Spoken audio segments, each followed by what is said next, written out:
क्या गलत कहा है अर्शप्रीत खडियाल साहब? यहां पर क्यों इस तरह से आप सच्चाई को दबाने की कोशिश लगातार करते हैं? पहले जगदीप धनखड़ उनके खिलाफ आप, जब एक किसान का बेटा कुर्सी पर बैठा है तो वो आपसे बर्दाश्त नहीं हुआ, विश्वास प्रस्ताव ले आए। अब यहां पर महाअभियोग की प्रक्रिया। देखिए, पहली और मान रहे आनंद दुबे सच कह रहे हैं वो। देखिए, ऐसा है कि ऑनरेबल सुप्रीम कोर्ट ने इस मैटर का संज्ञान लिया है और भारतीय जनता पार्टी के जो मुख्यमंत्री हैं योगी आदित्यनाथ साहब, वो जज, ज्यूरी और एग्जीक्यूशनर बन के खुद ही फतवा सुना रहे हैं। क्या ये अब मैटर सब जुडिस है? सुप्रीम कोर्ट ने संज्ञान लिया हुआ है, तो जो योगी आदित्यनाथ साहब सब जुडिस मैटर पे बोल रहे हैं, क्या भारतीय जनता पार्टी उनके खिलाफ कोई कार्रवाई करेगी? क्या ये सुप्रीम कोर्ट को भारतीय जनता पार्टी के मुख्यमंत्री अंडरमाइन नहीं कर रहे? क्या भारतीय जनता पार्टी को इस चीज की माफी नहीं मांगनी चाहिए कि अभी सुप्रीम कोर्ट ने तो फैसला सुनाया नहीं, अभी मीटिंग होनी है, फैसला सुनाया जाना है, लेकिन भारतीय जनता पार्टी के मुख्यमंत्री ने पहले ही फैसला सुना दिया। और भारतीय जनता पार्टी को पूछना चाहता हूँ, मोदी पूछना चाहता हूँ कि आप इस पे टिक्का टिप्पणी नहीं करेंगे कि आपके मुख्यमंत्री किसानों पे तो बोलते नहीं है, देश के अन्नदाता पे तो बोलते नहीं है, जब वोट लेने की बारी होती है तब तो उनके दरवाजे के सामने जाके वोट मांगते हैं, डबल करेंगे फार्मर्स इनकम। वहां बोले नहीं, यहाँ बोलने की जरूरत नहीं थी, मैटर सब जुडिस था, यहाँ पे बोल ले। तो मैं पूछना चाहता हूँ भारतीय जनता पार्टी से, क्या भूल गए प्रीएम्बल क्या कहता है? जो इंट्रोडक्शन है to the constitution of India, we the people of India, socialist, sovereign, secular democratic republic. Bharatiya Janata party ये मतलब भूल गई है।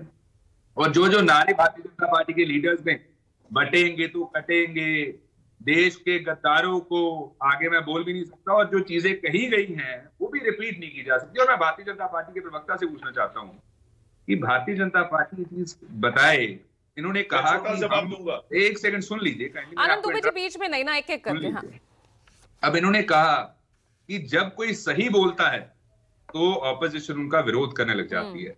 तो भारतीय जनता पार्टी के प्रवक्ता है, नेशनल चैनल पे बैठे हैं, राष्ट्रीय प्रवक्ता है, तो ये इसका मतलब है कि भारतीय जनता पार्टी जो यादव साहब ने कहा उसका समर्थन करती है। अब यादव साहब ने क्या कहा? आपके यहाँ बचपन से बच्चे के सामने रख करके वध किया जाता है पशुओं। क्या हम एक्सपेक्ट कर सकते हैं कि एक माइनॉरिटी कम्युनिटी का व्यक्ति वहां पे जाएगा और उसको इंसाफ मिल पाएगा? Is it possible? और भारतीय जनता पार्टी इसका समर्थन कर रही है, वो भी आके ऑन रिकॉर्ड। यहां से भारतीय जनता पार्टी का चेहरा एक्सपोज हो जाता है।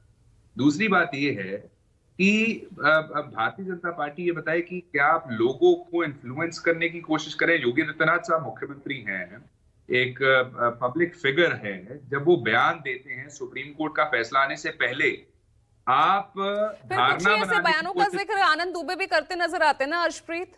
जब प्रधानमंत्री, तत्कालीन प्रधानमंत्री मनमोहन सिंह, उन्होंने कहा था देश के ज्यादातर संसाधनों पर अल्पसंख्यकों का हक है, इसी बयान का जिक्र कर रहे थे। और नहीं, पहली बात तो आप एक सेकंड कंपैरिजन, सेक्युलरिज्म वो सब कहां चला गया? जवाब देता हूं आपको, मैं जवाब देता हूं। पहली बात तो ये मैटर सब जुडिस है।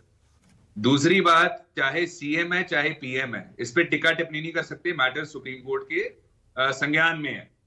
तीसरी बात, योगी आदित्यनाथ जी को और भारतीय जनता पार्टी की सीनियर लीडरशिप को माफी मांगनी चाहिए। सुप्रीम कोर्ट को अंडरमाइन किया है इन्होंने, संविधान को अंडरमाइन किया है, लोकतंत्र को अंडरमाइन किया, और भारतीय जनता पार्टी की आदत सी बन गई अंडरमाइन करने की। जब ये ऑपरेशन लोटस करते हैं, ये चंडीगढ़ एयरपोर्ट पे जो कुछ हुआ, आप दोहरा चरित्र अपनाते हैं, आप जो है डिस्कवरी ऑफ इंडिया को भारत का सबसे प्राचीन ग्रंथ मानते हैं, पाखंड आप फैला रहे हैं। देखिए, ऐसा है, भारतीय जनता पार्टी संविधान के खिलाफ भी है, रिजर्वेशन के खिलाफ भी, और उदाहरण भी आपको मैं दे देता हूँ।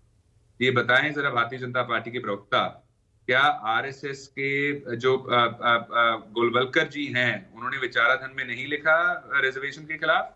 ये भारतीय जनता पार्टी बताए कि इनके जो आरएसएस के लीडर्स हैं, उन्होंने रिजर्वेशन के खिलाफ बयान दिए हैं कि नहीं दिए?